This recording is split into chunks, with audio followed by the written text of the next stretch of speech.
While we still remain on press-related matters for our second leading story. Africa is experiencing a new era in media. Digital media has impacted the landscape. The news cycle moves at a lightning speed thanks to live tweeting, blogging, and citizen journalism, all known just a few years ago. This has mainly been attributed to fiber optics that have revolutionized the telecommunication industry as the internet is getting cheaper and faster, and more communities are logging on, even in remote areas. To remain accessible, conventional media practitioners in the continent are adapting to a new media world that is time-sensitive and more interactive. This awareness of the African media landscape is also evident in the fight against misinformation. In Nigeria, for instance, some 15 media outlets last week launched a joint program to combat misinformation before the February presidential election in the country, where the main political parties accuse each other of spreading false news. The Cross-Check Nigeria project, in collaboration with the International Investigative Journalism Center of Abuja and First Draft, a British NGO that aims to combat misinformation worldwide, seek to bring together normally competing media to investigate and refute the influx of false information on social media networks, and is not the only platform of its kind on the continent. We now head to London, in the UK, to speak to the newly appointed CEO of APO Group, the media relation consultancy and press release distribution service, Lionel Reina. Hello, Reina. Thanks for joining us on the morning call. What is APO's group's strengths in the African market, and how have you supported global players active in doing business in Africa that enable to know their existence across the continent? Well, I would say without hesitation that the APO strength is rich. In 11 years, the company has built capabilities which are allowing us to distribute our content to the 54 countries on the continent. We reach approximately 250,000 journalists every time we distribute a press release. We also reach 250 websites live. What we can say without hesitation is that we help really multinational companies, which represent today approximately 70% of our revenue, to develop their visibility and their presence on the African continent. Lionel, what is your vision of Africa's media landscape and your take on media management in the continent? I would say that the African continent is very bright, it's very large, which obviously presents some challenges and tremendous opportunities. There was a recent report from McKinsey that is forecasting that Africa is the next really growing continent.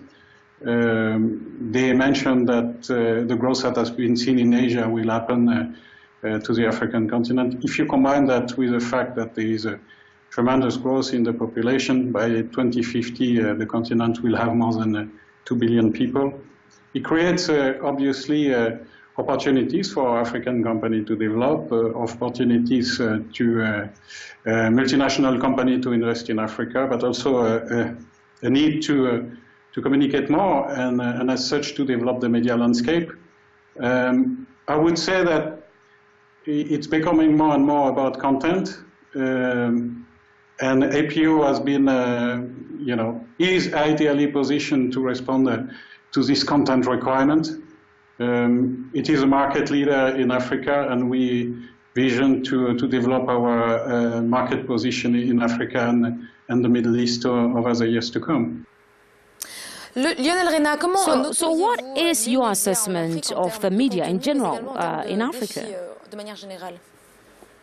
We have been distributing over the last 11 years content from a multinational company primarily, and we have developed a tremendous capacity to bring content to the largest possible audience and valuable content that can help foreign decision makers to decide on foreign investments in Africa, but that also can help African companies to propagate their news on the African continent and abroad.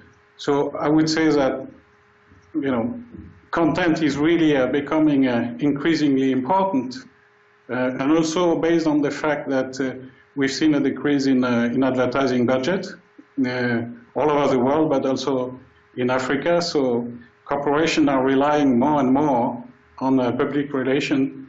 Like everywhere in the world, one of the major challenges is the tremendous change of technology.